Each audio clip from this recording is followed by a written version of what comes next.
नमस्कार दोस्तों, आज की क्लास में हम पढ़ने वाले हैं पार्ट ऑफ स्पीच। तो सबसे पहले जानते हैं कि जो एक पार्ट ऑफ स्पीच आखिर होता क्या है। जैसा कि हम प्रत्येक क्लास में जानते हैं कि आखिर जो भी टॉपिक पढ़ते हैं हम, वो टॉपिक है क्या। तो आज हम जानेंगे कि जो पार्ट ऑफ स्पीच है वो क्या होता है। सबसे पहले बात कर लेते हैं इसके डेफिनेशन की।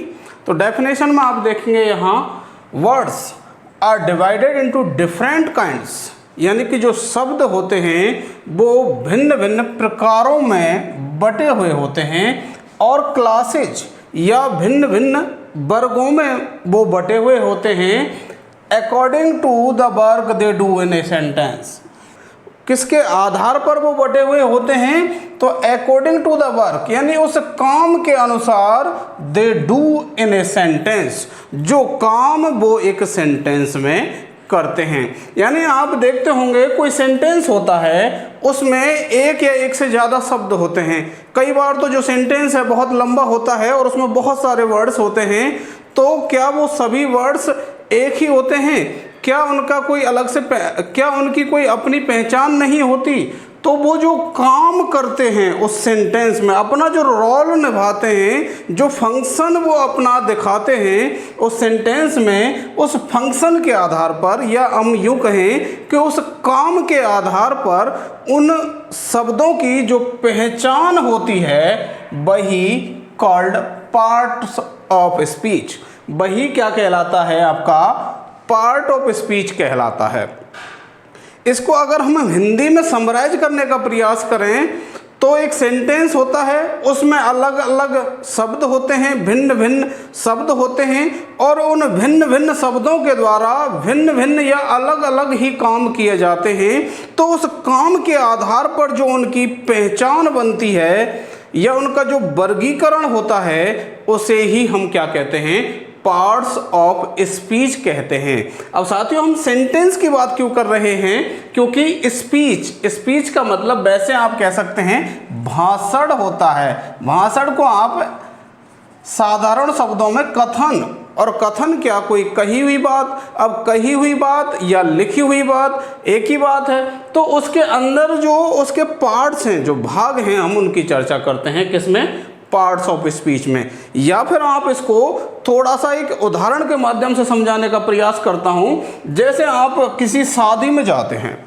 और वहां शादी में आपको बहुत सारे लोग दिखाई देते हैं, बहुत सारे लोगों की भीड़ है। इसी तरीके से एक सेंटेंस होता है, उसमें भी बहुत सारे शब्दों की भीड़ है। अब आप शादी में गए, वहां आपके लिए क्या है? वो सब लोग हैं। ऐसे सेंटेंस में सभी क्या हैं? शब्द हैं। लेकिन अब उनकी पहचान यदि कर ली जाए, जैसे शादी में गए आप, शादी में बहुत सारे लोग, अब उनमें से कोई तो उस शादी, जिसके घर में शादी है, फंक्शन है, उसका कोई तो होगा जीजा, कोई फूफा होगा, कोई उसकी बुआ होगी, कोई उसका साला होगा। तो अब उनके काम के आधार पर आप वहाँ पर उनका आइडिया लगाते हैं कि ये यहाँ पर कुर्सी पे बैठे हैं आराम से, तो शायद ये फूफा जी होंगे, और इनकी बहुत बढ़िया सेवा हो रही है तो ये शायद जीजा जी होंगे, और ये बड़ा सा थैला लेकर के जो इधर उधर अपनी प्रतिक्रियाएं दे रही है, वो शायद हो सकता है उनकी बुआ जी हों। तो जैसा वो काम कर रहे होते हैं और जैसे वो बहुत ज़्यादा काम में धंध रहे होते हैं बेचारे, हो सकता है आप उनका अनुमान लगाएं कि ये इनके साले होंगे, क्योंकि बेचारे ऐसा ही काम करते रहते हैं। तो ऐसे जो आप उनकी पहचान वहाँ पर सुनिश्चित करते हैं, किससे? उनके काम से। तो काम के आधार पर आप उनको नाम दे देते हैं, उनको रिश्ता दे देते हैं। तो ठीक इसी तरीके से एक जो सेंटेंस होता है, उसमें जो तमाम शब्द हैं, ये अपना अपना काम करते हैं और उस काम के आधार पर आप जो इनको एक पहचान देते हैं, वही पहचान क्या कहलाती है? पार्ट्स ऑफ स्पीच कहलाती है।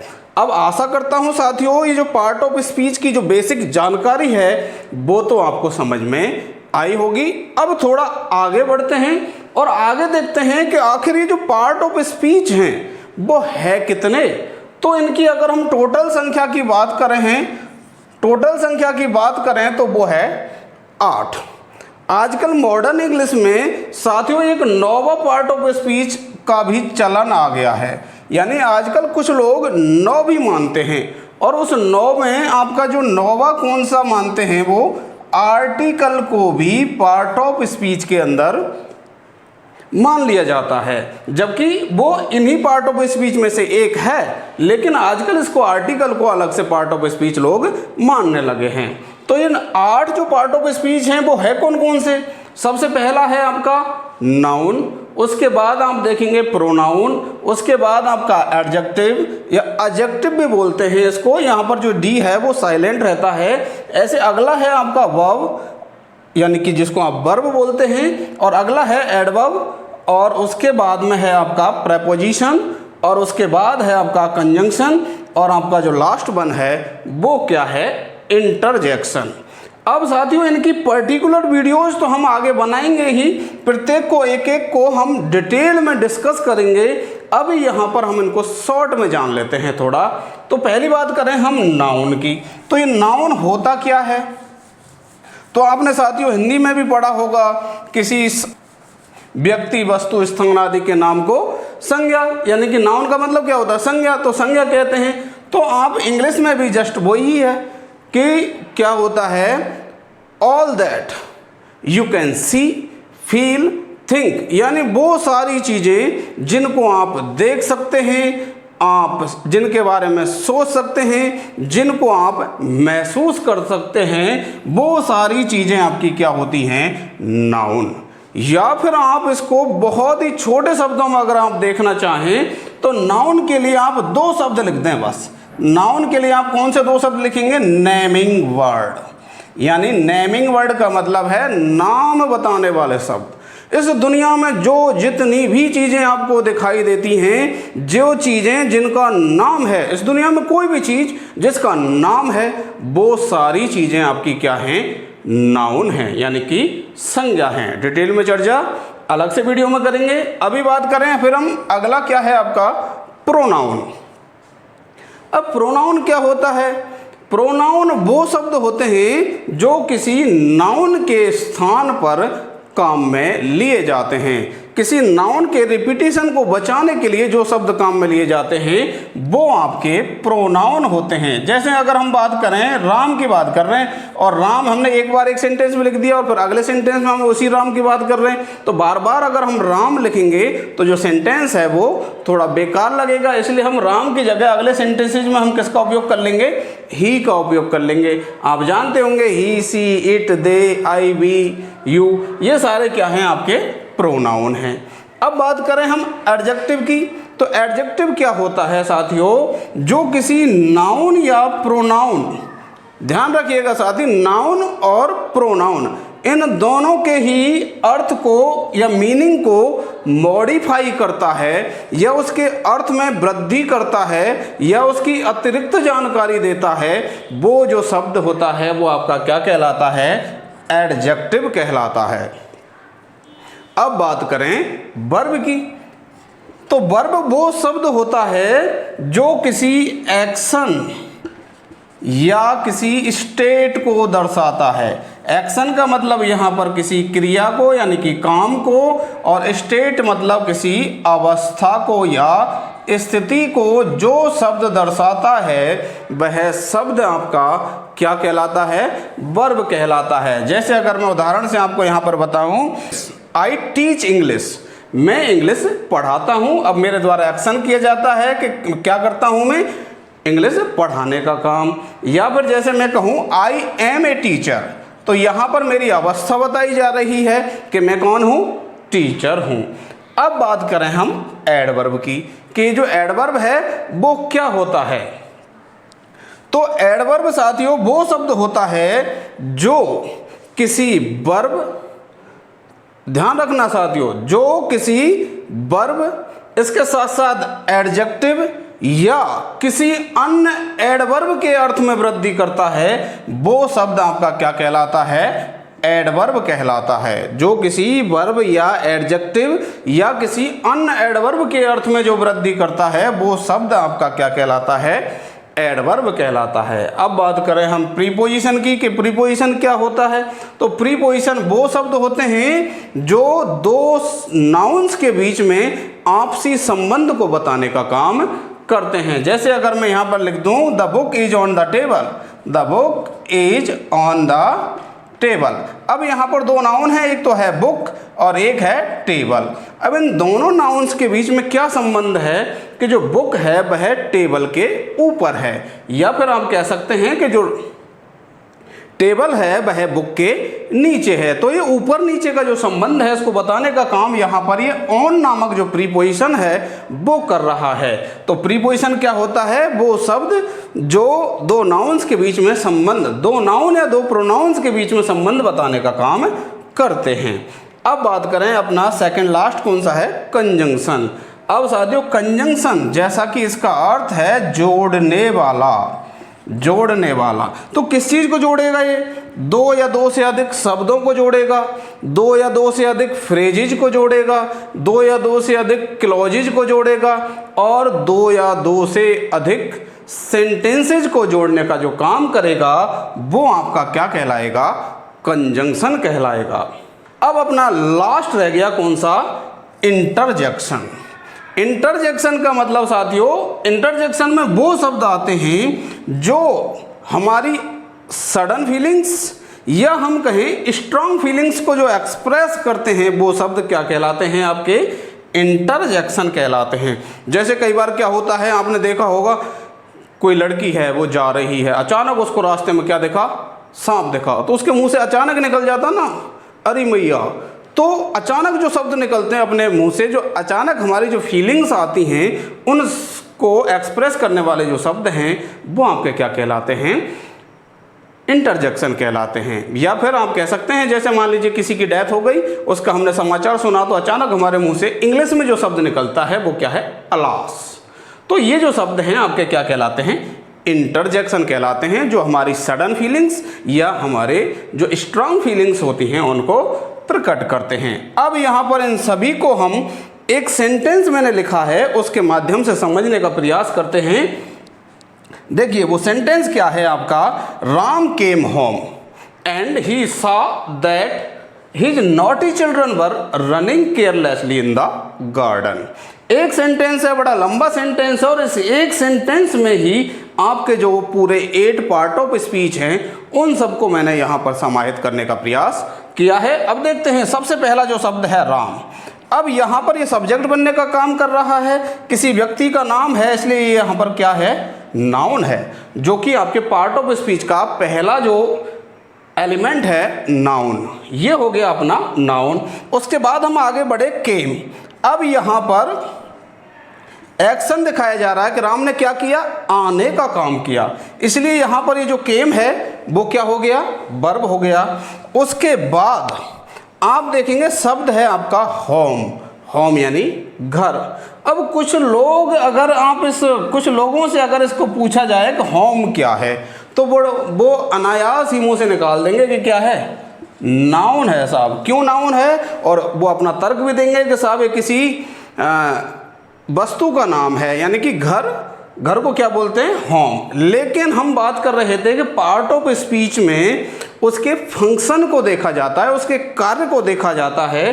अब यहाँ पर ये जो होम शब्द है वो नाउन ना हो करके क्या है, एक एडवर्ब है। एडवर्ब क्यों है साथियों, क्योंकि इस केम नामक वर्ब के अर्थ में वृद्धि कर रहा है। कैसे कर रहा है, जब आप वर्ब से कब, क्यों, कहाँ, कैसे, कितना, इन शब्दों को लगा करके यदि आप वर्ब से प्रश्न करते हैं तो जो उत्तर में जो आता है वो शब्द आपका एडवर्ब कहलाता है। अब जैसे देखिए आप, हम यहाँ पर वर्ब है केम, इस वर्ब से कहाँ लगा करके प्रश्न करें कि राम कहाँ आया, तो कहाँ आया, होम यानी घर आया। उत्तर में होम शब्द आ रहा है जो कि देखने में हमें नाउन लग रहा है, लेकिन इसके फंक्शन के अकॉर्डिंग ये क्या है, यहाँ पर एडवर्ब है। अब आगे बढ़े, अगला शब्द है आपका एंड। अब इस एंड के फंक्शन को आप देखेंगे, यहाँ इधर की साइड में राम केम होम और उसके बाद में क्या है, एंड, और फिर उसके बाद ही सा दैट, आगे जो सेंटेंस है वो चल रहा है। तो यहाँ पर जो ये एंड है वो क्या काम कर रहा है, इधर वाली बात को इधर वाली बात से जोड़ने का काम कर रहा है। और हम देख चुके हैं कि जो शब्द जोड़ने का काम करता है वो क्या कहलाता है, आपका कंजंक्शन कहलाता है। अब उससे आगे बढ़े, अपने देखा ही। अब ही किसकी जगह आया है? राम की जगह। किसने देखा? राम ने। अब इस राम को रिपीट होने से बचाने के लिए हमने यहाँ पर क्या लिखा है? ही। और अभी हमने यहाँ पर भी देखा था कि नाउन के स्थान पर काम में आने वाले शब्दों को हम क्या बोलते हैं? प्रोनाउन। चूंकि ये राम के स्थान पर आया है इसलिए यहाँ पर क्या हो गया? प्रोनाउन हो गया। उसके बाद आगे बढ़े, ये सा उसने देखा, ये वर्ब हो गई, ये जानते हैं आप। उसके बाद ये जो दैट है, यह है भी इन दोनों बातों को जोड़ने का काम कर रहा है, इसलिए ये भी आपका क्या हो गया? कंजंक्शन हो गया। आगे बढ़े आप। उसके बाद में आपका नॉटी यानी शरारती।